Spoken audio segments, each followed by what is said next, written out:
اللہ کے نبی صلی اللہ علیہ وسلم نے فرشتوں کی دعا لینے کا ایک وظیفہ بتایا ہے، اور وہ بھی بخشش کا وظیفہ، اور وہ بھی اللہ کے سب سے مکرم مخلوق، گناہوں سے محفوظ فرشتوں کی دعا کہ اپنے جسموں کو صاف رکھو، اللہ تمہیں صاف اور پاکیزہ کر دیں گے۔ جب کوئی آدمی اپنے گھر میں رات گزارتا ہے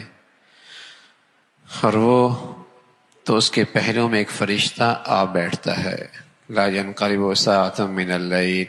جب بھی رات کے کسی حصے میں وہ کروٹ لیتا ہے تو فرشتہ یوں کہتا ہے، اللہم اغفر لعبدک فإنہ بات طاہرا، اے اللہ اس کی بخشش فرما دے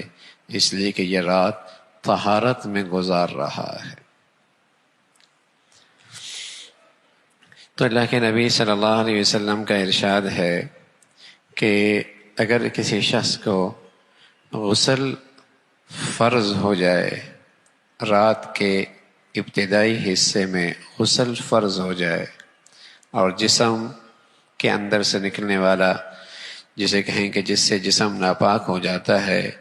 وہ کیفیت آ جائے، تو کم از کم صورت یہ ہے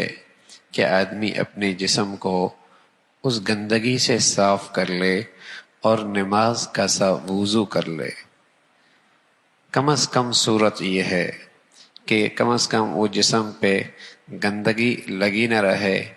اور کم از کم نماز کا سا وضو کر لے۔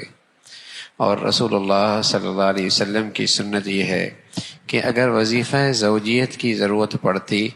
تو وہ رات کے تہائی حصے میں اسے ادا کرتے، وظیفہ زوجیت، تاکہ جسم کو پاک کرنے میں جلدی اور آسانی بھی ہو، اور رات کے آخری حصے کے اندر اپنی جسم کو پاک کر کے اور پھر نماز کا، تہجد کا اہتمام اور دیگر معمولات کا اہتمام فرمایا کرتے تھے۔ لیکن کم از کم درجہ یہ ہے کہ اگر یہ کیفیت رات کے ابتدائی حصے کے اندر ہو تو پھر فرمایا کہ طاہروا ھذی الاجساد، یعنی پھر اس کی صورت یہ ہے کہ آدمی وضو کر لے۔ ورد انہ یستحب الوضوء لمن جامع اہلہ، لکھا ہے کہ پھر مستحب ہے کہ جس نے اپنے وہاں وظیفہ زوجیت ادا کیا کہ وہ کم از کم وضو کر لے، اور اس نے اگر یہ چاہا کہ غسل کو مؤخر کر دے رات کے تہائی حصے تک، یعنی فجر کی نماز سے پہلے پہلے اگر اس نے غسل کو مؤخر کر دیا، گناہ کی بات نہیں ہے، مؤخر کر سکتا ہے، لیکن اس حکم پر بھی عمل ہو جائے، طاہروا ھذی الاجساد، اپنے جسم کو پاک کر لو، کہ کم از کم جسم کی وہ گندگی ہٹا لے اور وضو کی کیفیت اختیار کر لے۔ واراد معاودۃ الجماع وهذا ما ذهب الیہ جمہور الفقہاء، حضرت عائشہ فرماتی ہیں رضی اللہ تعالی عنہ انہا قالت کان النبی صلی اللہ علیہ وسلم، رسول اللہ صلی اللہ علیہ وسلم اذا اراد ان ینام وهو جنب توضأ وضوءه للصلاة، جب آپ آرام کا ارادہ فرماتے اور آپ پر غسل فرض ہوتا اور آپ چاہتے کہ آرام کرو اور غسل آپ پہ فرض ہوتا،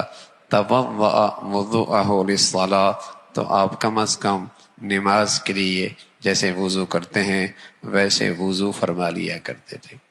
یہ امت کی سہولت کے لیے آپ علیہ الصلاۃ والسلام نے یہ عمل اختیار کیا۔ یہ نہیں کیا کہ جیسی جنابت ہوئی غسل فرض ہوا، امت پر یہ لازم نہیں کیا کہ اب فوراً غسل کر لو، بلکہ اتنی مہلت دی کہ رات کے آخری حصے میں فجر کی نماز سے پہلے پہلے بھی اگر غسل کر لے گا کوئی گناہ نہیں ہے، لیکن پسند کیا فرمایا کہ کم از کم وہ گندگی صاف کر کے وضو کی کیفیت اختیار کر لے۔ تو رسول اللہ صلی اللہ علیہ وسلم بھی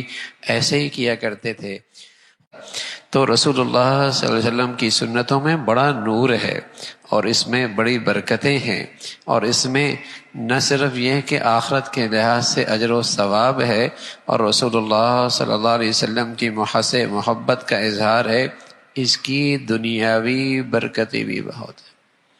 دنیاوی برکتیں بھی بہت ہیں اور اس کے اندر دنیاوی خیریں بھی بہت ہیں۔ آج دنیا جب تحقیق کرنے نکلی ہے اور نبی علیہ الصلوۃ والسلام کی سنتوں کے مطابق زندگی گزارنے پر جب اس نے ریسرچ کرنا شروع کر دیا تو اس نے فوائد گنانا شروع کر دیے، نفع بتانا شروع کر دیے کہ جسم کے لحاظ سے یہ فائدہ ہے، اور جسے کہیں کہ صحت کے لحاظ سے یہ فائدہ ہے، اور اس کی انسان کے اندر کی جو مشینری ہے اس سے اتنا نفع ہوتا ہے۔ سچی بات یہ ہے کہ دنیا ریسرچ کے لحاظ سے جہاں اب تک پہنچی ہے، ہمارا ایمان ہے کہ نبی کی سنتوں میں اس سے بھی زیادہ نفع ہے، اس سے بھی زیادہ خیریں چھپی ہوئی ہیں، اور اس سے بھی زیادہ انسانی جسم کے اندر، جسم کے لیے اس میں بھلائیاں موجود ہیں، اس لیے کہ اللہ نے ایک جسم کی مشینری بنائی ہے اور اس مشینری کو صحیح چلانے کے لیے اپنی نبی کی زندگی عطا فرمائی۔ اور بدقسمتی سے اب ہماری نئی نسل کا حال تو یہ ہے کہ نہ یہ کہ رات میں ان کے جسم پہ گندگی ہوتی ہے، دن بھر بھی چونکہ ان بیچاروں کو نہ غسل کے فرائض کا پتہ ہے، نہ پاکی ناپاکی کے مسائل کا پتہ ہے، اور خاص طور پہ جوان بچیاں نہ انہیں ایام، جسے کہیں کہ مخصوص ایام کے بارے میں کوئی آگاہی ہے، نہ ہی مخصوص ایام کے بارے میں کوئی آگاہی ہے،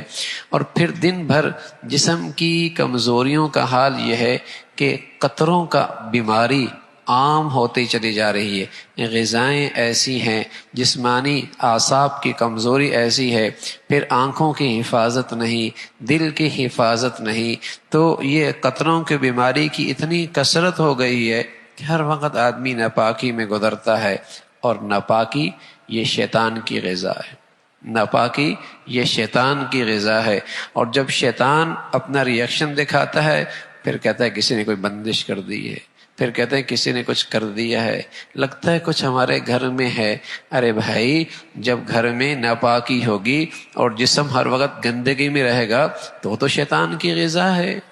وہ شیطان کی غذا ہے، اور شیطان اپنی غذا لینے کے لیے ہر وقت ساتھ رہے گا۔ اور طہارت اور پاکیزگی، سبحان اللہ، یہ اللہ کے فرشتوں کی غذا ہے، اس سے انہیں راحت ملتی ہے، اور آدمی کو ان کا پڑوس نصیب ہوتا ہے اور ان کا ساتھ نصیب ہوتا ہے۔ تو رسول اللہ صلی اللہ علیہ وسلم نے یہ دعا دی، طہرکم اللہ، اللہ تمہیں پاک صاف رکھے۔ اللہ رب العزت بھائی عمل کی توفیق نصیب فرمائے۔